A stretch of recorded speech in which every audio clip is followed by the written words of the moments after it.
Okay, Mr. Senator gets the first crack at the question. What we're going to do is you're going to have 2 minutes to respond to the question. Mr. Faircloth will have 2 minutes. You'll get a minute of rebuttal, and so on and so forth. And then we'll go to the individual questions, to which you will ask first. Is that what you agreed to this? He's going to ask first, so you get the last word. At that point, we'll get 2 minutes to respond. He'll get 1 minute to respond. So, Mr. Senator, the question I have for you, support or oppose? Would you support or oppose the constitutional amendment requiring the Economic Stabilization Fund, also known as the Rainy Day Fund, to be maintained at a certain percentage of the state's general revenue budget, with excess dollars being returned as tax relief? Well, the short answer is you bet I would. There are, and let me elaborate a little bit on the Rainy Day Fund. There are a lot of people in Austin who find a lot of creative ways to spend that Rainy Day Fund. And that money is the taxpayers' money. And just because we get to a surplus, as we did this past legislative session, doesn't mean that we have to spend it. Are you aware that in the 2010 legislature, they passed a bill that became law that gave $800 million to fund water projects? You know how much of that $800 million has been spent? Zero. Zero. So did we really need to pass Proposition 6 and dip into the Rainy Day Fund? This is a question, and my mother always told me never say never. But this is a question that when someone comes to me in Austin, the answer is probably going to be never. Because we're not going to spend the Rainy Day Fund, we're going to give it back to the taxpayers.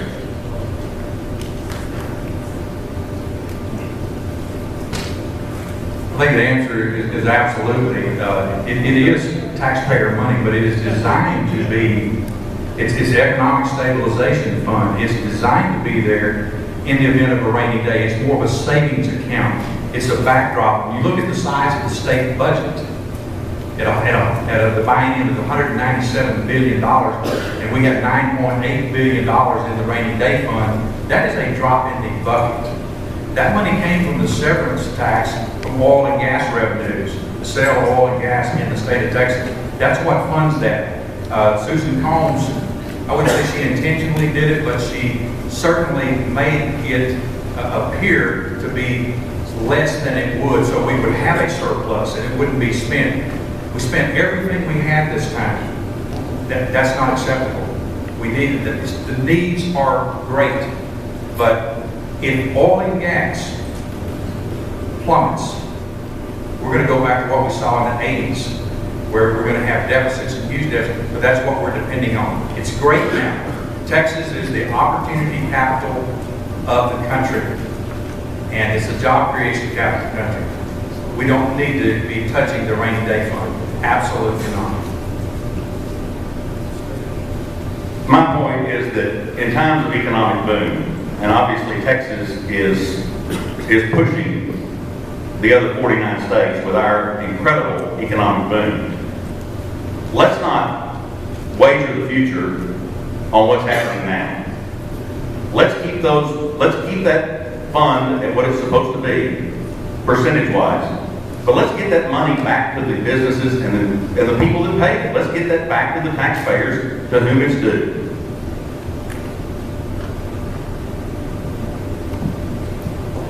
I agree.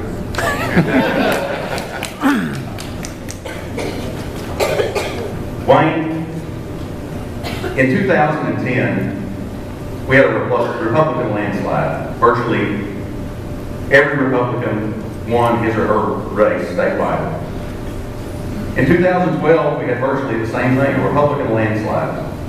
And again, nearly every candidate statewide. In House District 23, Mitt Romney got nearly 56% of the vote. So why did you lose? Well, did I lose? The incumbent's not here. He's not rerunning. He's not here. Let me just say this. I'm the first qualified candidate he ever faced. He never faced a bona fide candidate. He said in February, I know who my general election opponent will be. It will be Wayne Faircloth. Why? Not 10 years, Bob. 35 years of building a life, a family, a business in Galveston County. There are 3 generations of Faircloths here. We built our business here. We built our lives here. We've invested our lives here. We did what it took. I went to Craig Island and asked to work with him on the windstorm. Has no heart for it. No heart for it. When the trial lawyers are making the laws, we're in trouble. And that's where we are today. I came back. I came back to run again because I knew once was not going to do it. It didn't matter. People still have a mind. They want representation. And that's why I'm here now. The unfortunate problem with that is the Democratic nominee, the Chris family, has better name recognition and longer tenure than the Island family. Up until 2 weeks ago, she was a sitting judge. She's going to be well funded, at least as well funded as Craig Island. We've got to do something different.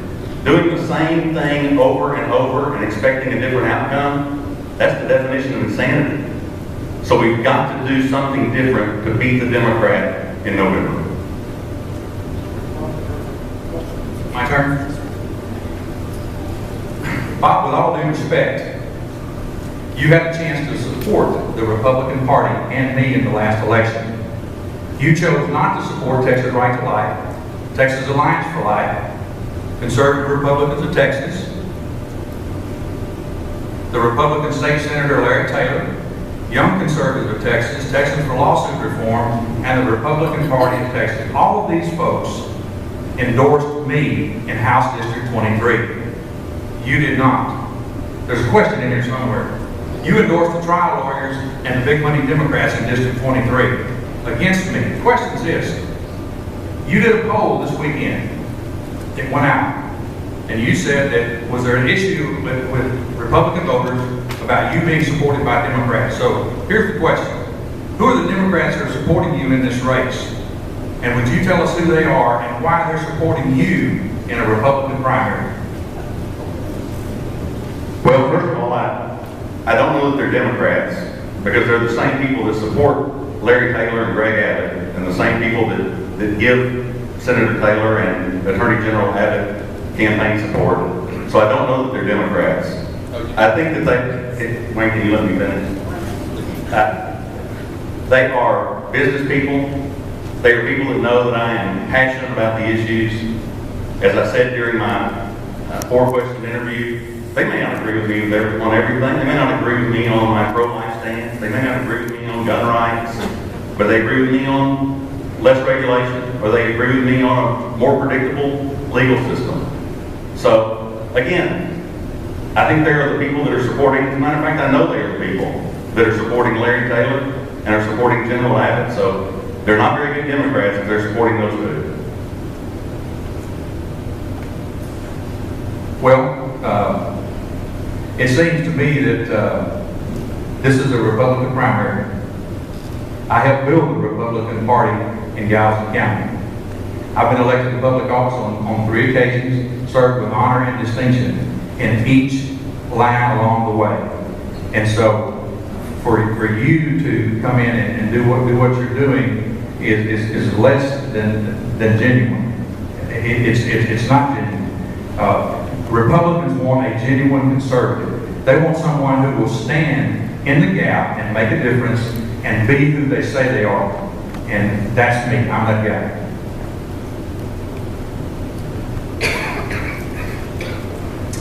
I have another question for you too. Grassroots groups across the state have been obstructed by the Calendars Committee. I'm assuming you're both familiar with that committee. Many good bills have died in this committee, which is comprised of House members appointed by the Speaker. Do you support removing this power from this committee? If so, please tell why. If not, please explain also. Well, first of all, I think that as it pertains to the Speaker, I think that we need to elect the most conservative Speaker that we can find. And we have a Republican majority in Austin, and we should not allow the Democrats to select a speaker. The Republican caucus should pick, nominate, and select a speaker, and that's what I vow to do. And let's give the power back to the speaker and let it be the conservative speaker that's in charge.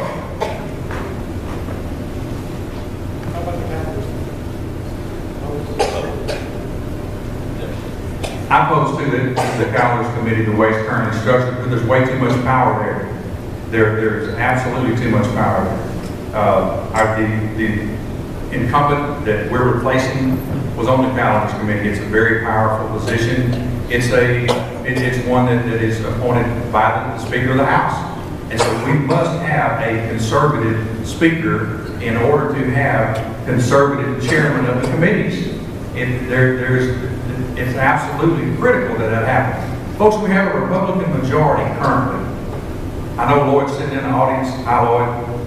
We have a Republican majority in the state of Texas, Lloyd. We're not sure how long that's going to last. But I can tell you this. We've got 1,200 people today. Some people say 1,500 moving into the state of Texas.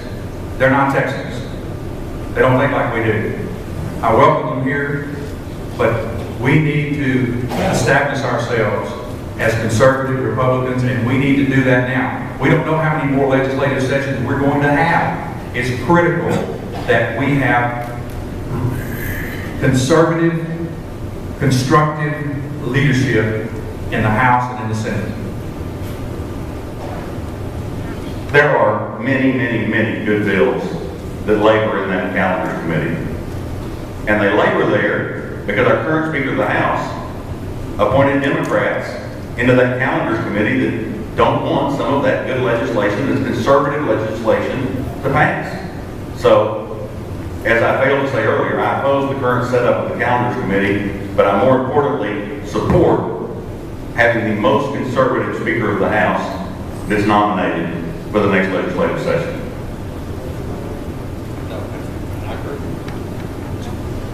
Mr. Faircloth, please, by the way.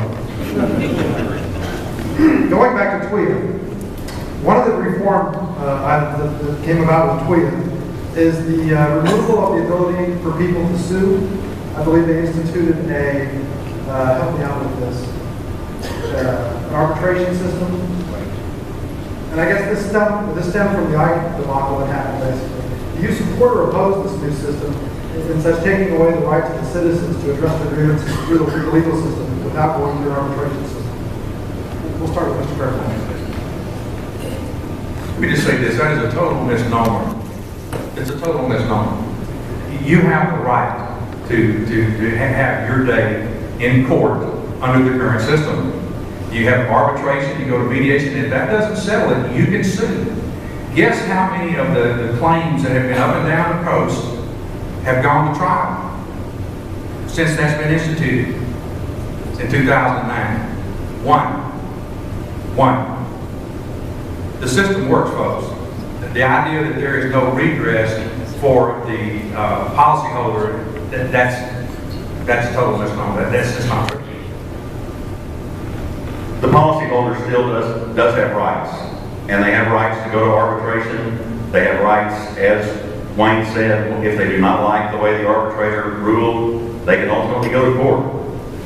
This law had to be passed because of the egregious lawsuits that happened prior to this law being passed, and the fact that TWIA was settling cases hand over fist every 30 seconds, $100 million at a time, and causing our rates to go through the roof.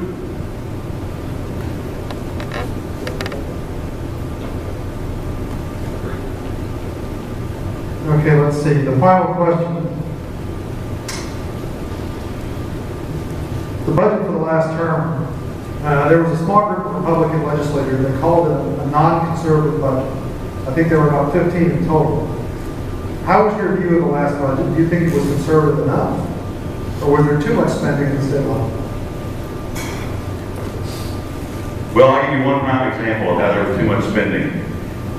They purposely only funded 6 of the 8 quarters of Medicare and Medicaid, knowing that when the next legislative session comes in 2015, that there will be a clawback to pay back those last 2 quarters. So that's not competent. That's not competent budgeting. That's not competent legislation. The budget has to be the budget, and you can't fund 6 quarters of Medicare and Medicaid of the 8 quarters that you have to fund and expect it to be correct. That is exactly right. The budget is highly overspent. We spent all the money that we had. As I said earlier, we went from $160 billion to $197 billion biennial budget and never caught a breath. Never even dawned on that. We have $17 billion in bonded indebtedness in the Texas Department of Transportation, and we're struggling just to make the interest on that. And we have an incredible need for infrastructure and highways and bridges in the state.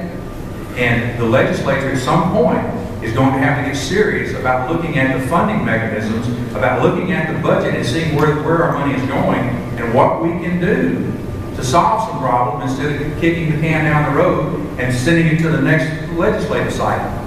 We have to take leadership over these issues. Thank you, gentlemen, very much. That concludes this portion of the meeting.